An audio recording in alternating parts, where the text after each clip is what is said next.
మద్యం ప్రియులకు త్వరలో షాక్ ఇవ్వబోతుంది తెలంగాణ సర్కార్. ఆదాయం పెంపుపై దృష్టి సారించింది రేవంత్ సర్కార్. త్వరలో మద్యం ధరలు పెంచేందుకు రెడీ అవుతున్నట్టుగా తెలుస్తోంది. దీంతో మద్యం ధరలు 20 నుండి 25% మేర పెరిగే అవకాశం ఉంది. ఇక బేర్ ధరలు 10 నుండి 15 రూపాయలు పెంచాలంటూ రేవంత్ సర్కార్ భావిస్తున్నట్టు తెలుస్తోంది. మద్యం ధరల పెంపు ద్వారా ప్రభుత్వానికి ఏటా 3,000 కోట్ల రూపాయల అదనపు ఆదాయం లభిస్తుంది. 2022లో మద్యం ధరల్ని బీఆర్ఎస్ సర్కార్ పెంచింది. రేవంత్ సర్కార్ వచ్చిన తర్వాత మద్యం ధరలు పెంచబోతుండటం ఇదే తొలిసారి.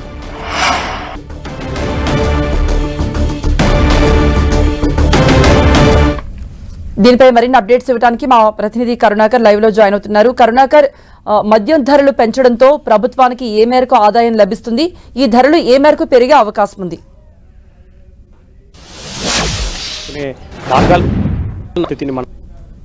భాగంగా వివిధ రూపాల్లో ఎటువంటి ఆదాయం వస్తుందన్న దానిపై దృష్టి సారించింది. మనం చూద్దాం, ధరలు పెంచేందుకు కూడా రంగం సిద్ధం చేసింది. ఇక ఎక్సైజ్ శాఖ ద్వారా కూడా ఆదాయాన్ని పెంచుకునే మార్గాలను తెలంగాణ ప్రభుత్వం అందులో భాగంగా మద్యం ధరలను పెంచడమే ఒకటే మార్గం అని చెప్పి ఒక నిర్ణయానికి వచ్చినట్టు తెలుస్తోంది. మద్యం ధరలు ఏ మేరకు పెంచితే ఎంత మేర ప్రభుత్వానికి అన్న దానిపై ఇప్పటికే అధికారులకు ఆదేశాలు జారీ, అధికారులు దీనిపై పూర్తి స్థాయిలో కసరత్తు చేస్తున్నారు. మనకున్న సమాచారం మేరకు మద్యం ధరలు 20 నుంచి 25% పెంచే అవకాశం కనిపిస్తుంది. అందులో 3 రకాలుగా మద్యం యొక్క బ్రాండ్స్ 3 రకాలుగా చీఫ్ లిక్కర్ అంటే లోయర్గా ఉండే మద్యం ధరలు, మధ్యస్థంగా ఉండే మద్యం బ్రాండ్స్ కావచ్చు, లేకపోతే హైయెస్ట్ కాస్ట్ 3 విభాగాలుగా విభజించి ఏ బ్రాండ్ ధరలను ఎంత మేర పెంచాలని ఒక కసరత్తు అధికారులు తెలుస్తోంది.